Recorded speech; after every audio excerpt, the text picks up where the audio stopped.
Hey y'all, it's Julie, the nursing tutor. I wanted to talk to you about prioritizing strategies for NCLEX questions. So here we go. So prioritizing strategies are as follows: using the ABCs, airway, breathing, circulation, in that order. Use Maslow's hierarchy of needs. Use the steps of the nursing process. The first step is assessment. The initial step is assessment, and then look for strategic words. So what is Maslow's hierarchy of needs theory, and how will it help answer prioritizing questions? Maslow theorized that human needs are satisfied in a particular order, and he arranged the human needs in a pyramid or a hierarchy. According to Maslow, basic physiologic needs in priority order include, burn this in your frontal lobe. Number 1, airway. That means the openness of the airway. So an asthma attack would jack with that, right? Yeah. Number 2, breathing. How well is O2 and CO2 being exchanged in the lungs? So pneumonia would jack with that, but an asthma attack would kill them quicker. All right, you picking up what I'm putting down? I believe you are. All right, number 3, circulation. How well are my red blood cells getting O2 to my cells?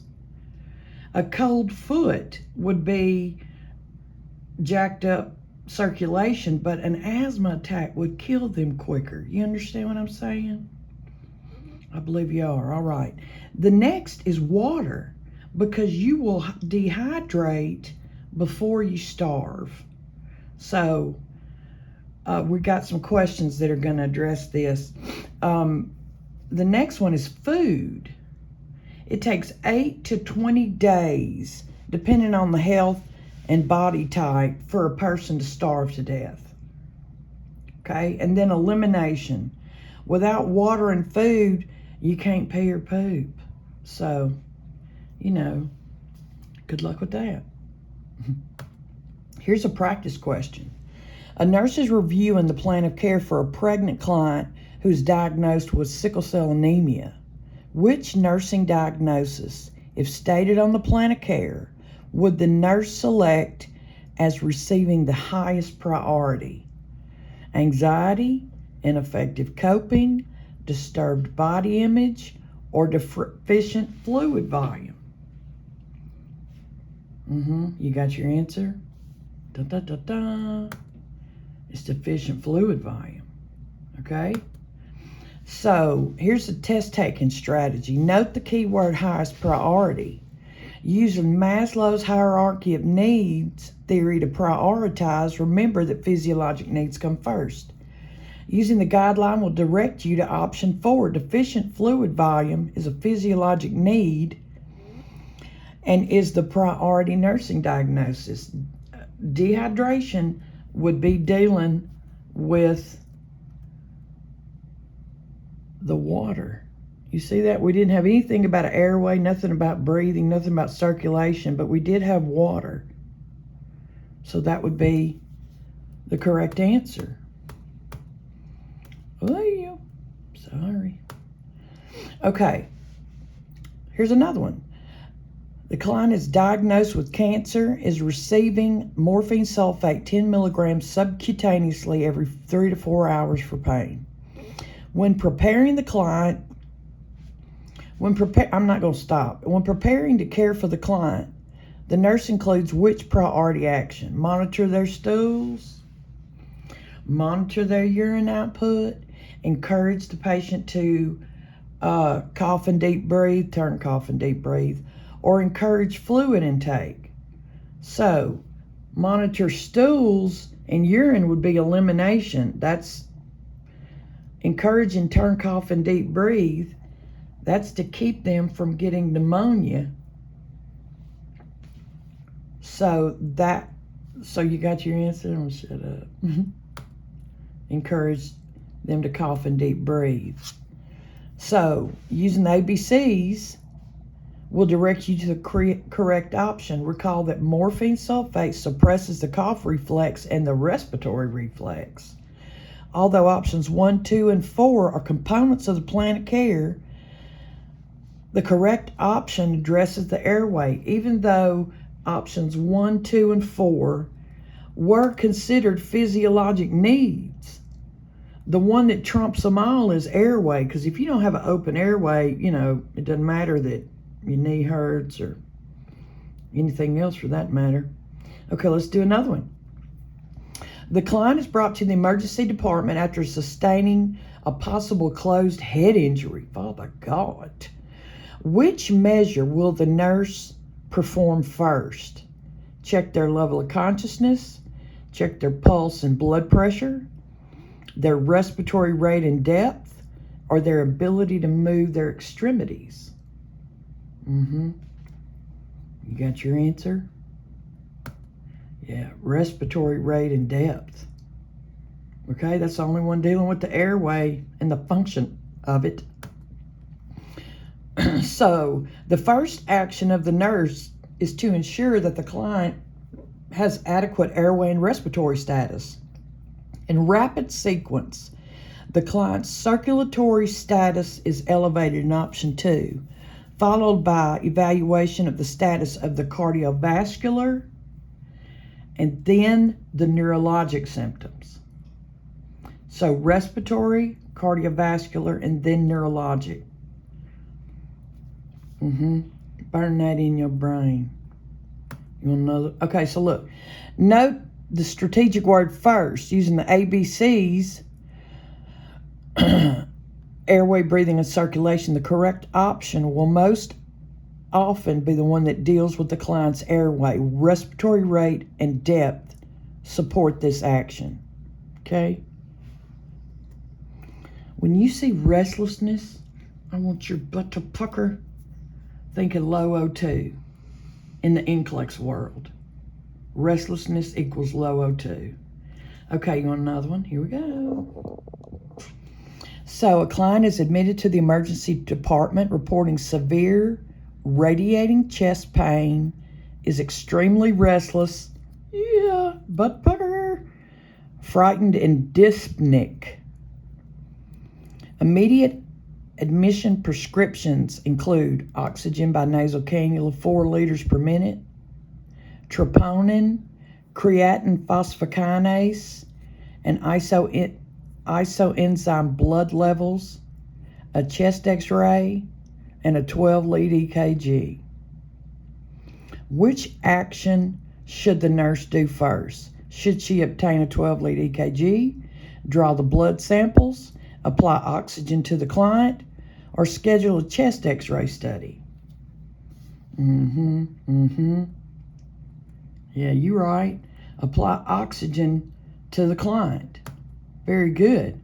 The first action would be to apply the oxygen because the client can be experiencing a myocardial ischemia. The EKG can provide evidence of cardiac damage and the location of the myocardial ischemia. However, oxygen is the priority to prevent further cardiac damage.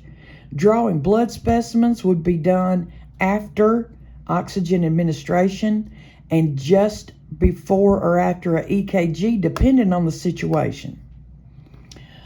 Although the chest x-ray can show cardiac enlargement, having the chest x-ray would not influence the immediate treatment. Okay? It's that solid when you're looking at that. Help them, Lord. He gonna help y'all. So a woman is 32 weeks gestation and brought to the ER after an automobile accident crash. I can't read, sorry.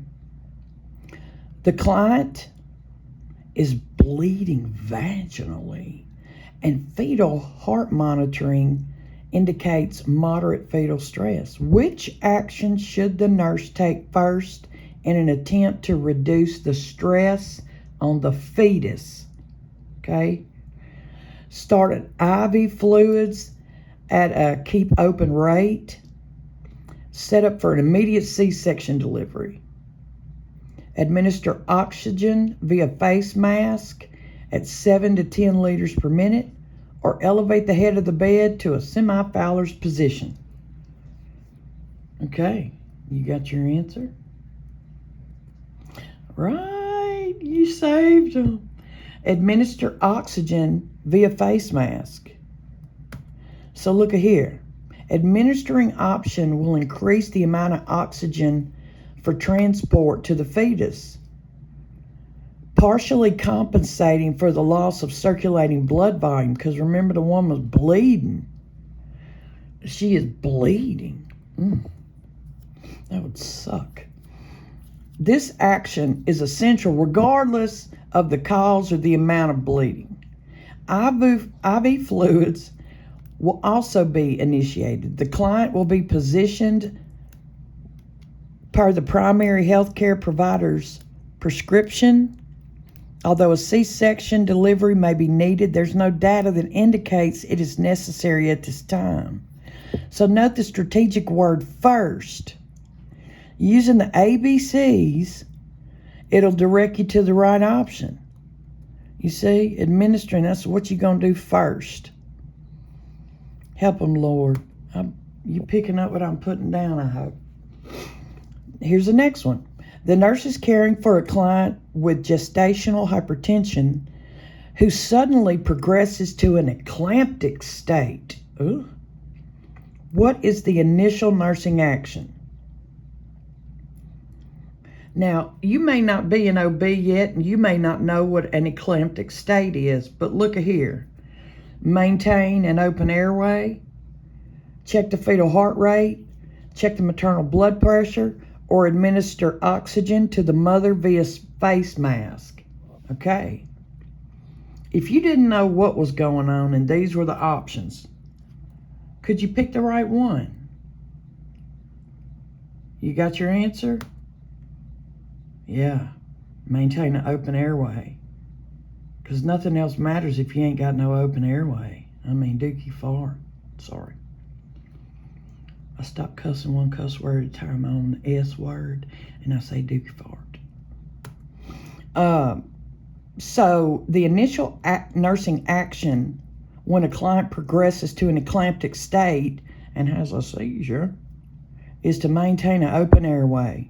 Although the remaining options are procedures that may be implemented, the correct option identifies the initial action. Okay? So note this strategic word initial. This may indicate that all options are correct and that you need to prioritize the actions presented in the option. Using the ABCs of CPR to select the correct option. Airway is always the first priority. Okay, let's do another one. A client presents to the emergency department complaining of acute abdominal pain. The client is suspected of having an upper GI bleed, gastrointestinal bleed.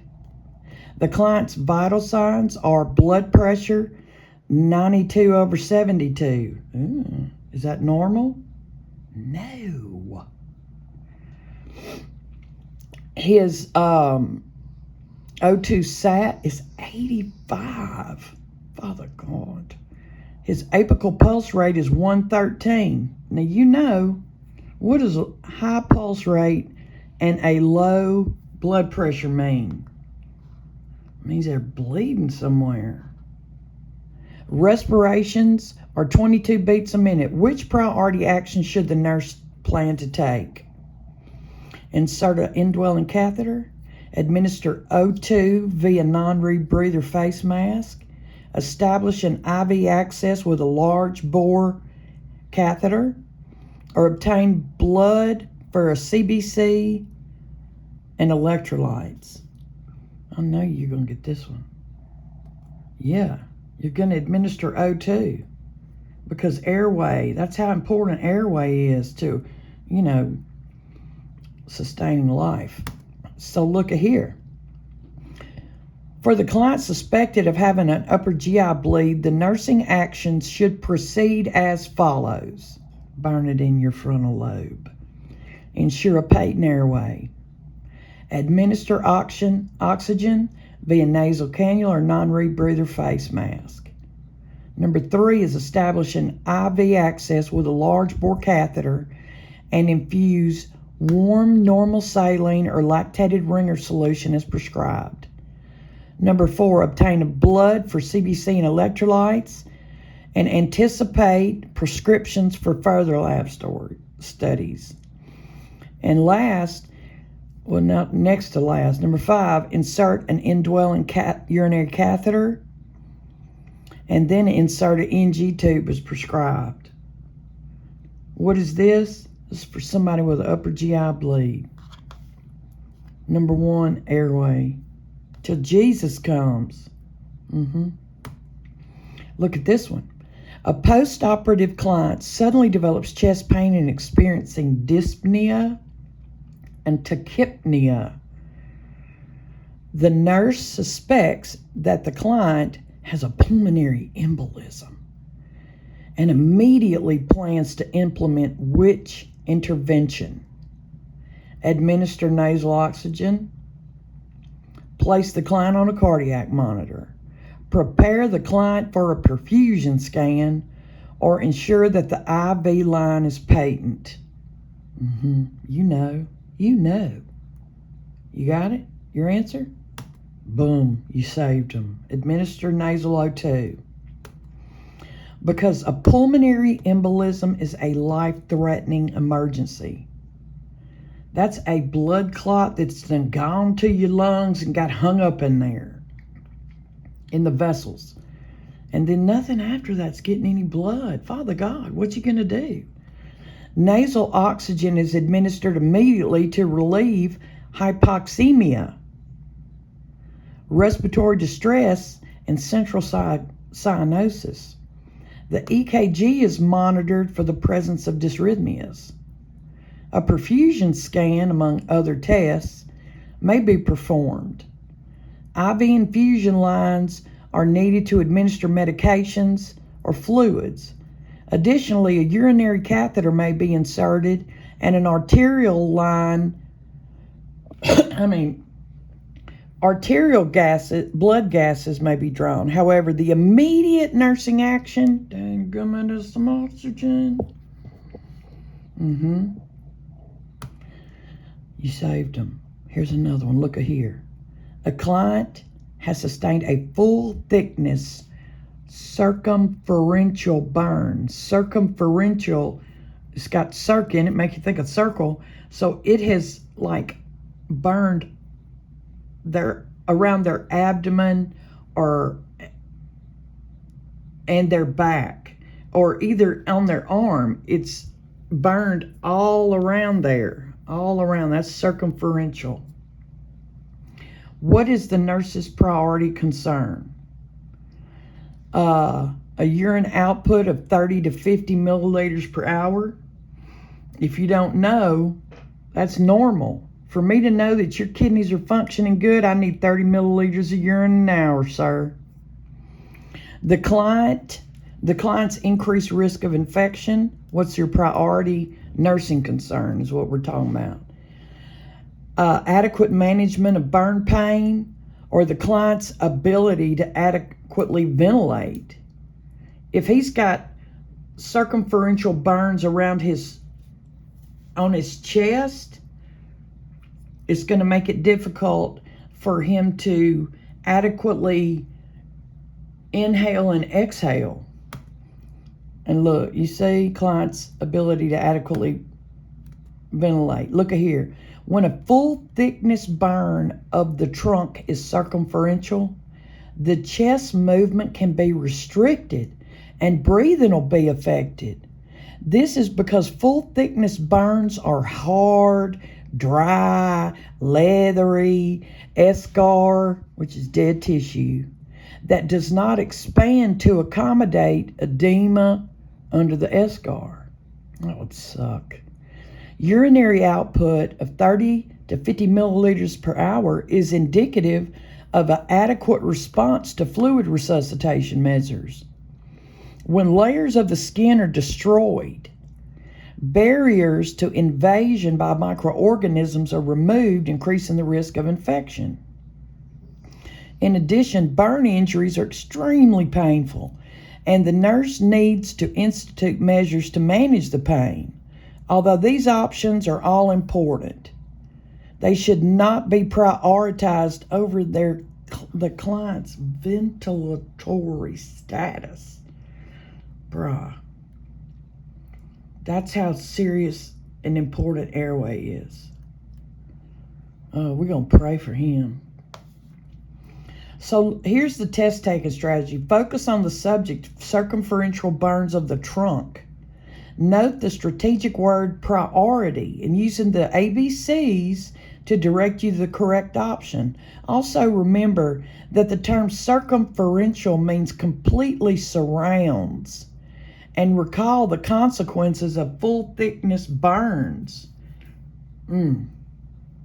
Poor dude. Okay, here's another one. The nurse is the first responder at the scene of an explosion and closed space fire. Which victim should the nurse attend first? A 40-year-old client with second-degree burns to the lower extremities. A 60-year-old client with second-degree burns to the arms and a broke ankle. A 30-year-old client with first-degree burns to the upper body area and a rib fracture.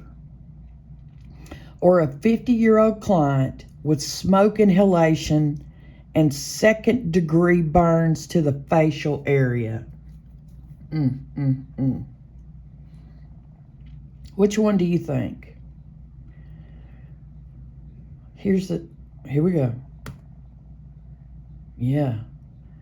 The 50-year-old with smoke inhalation and second-degree burns to the facial area. I mean, he probably sucked some of that fire down his throat, and it may have damaged the lining of his lungs. Look at here. Here's a rationale. If an airway is not maintained, obstruction of airflow results in hypoxia, acidosis, and death may occur. Smoke inhalation injuries are a major prediction of airway obstruction in burn clients. The client who has a compromised airway and breathing should be attended to first. In this case, the client with smoke inhalation and burns to the facial area is the highest risk for airway compromise. The other clients do not have a risk for compromised airway or breathing, but they got burns around their face. Clavicles are higher. Yeah, we concerned about their airway. Focus on the subject, the prioritization of care, and note the strategic word first using the ABCs. You'll realize the client who is risk for compromise are those to these areas should be seen first. I believe you get that. Here's another one. The nurse gathers data on a child diagnosed with pertussis or whooping cough.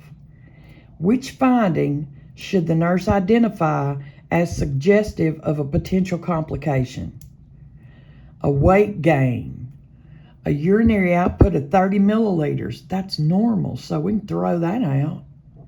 Decreased breath sounds in the lung bases, or a white blood cell count of 10,000.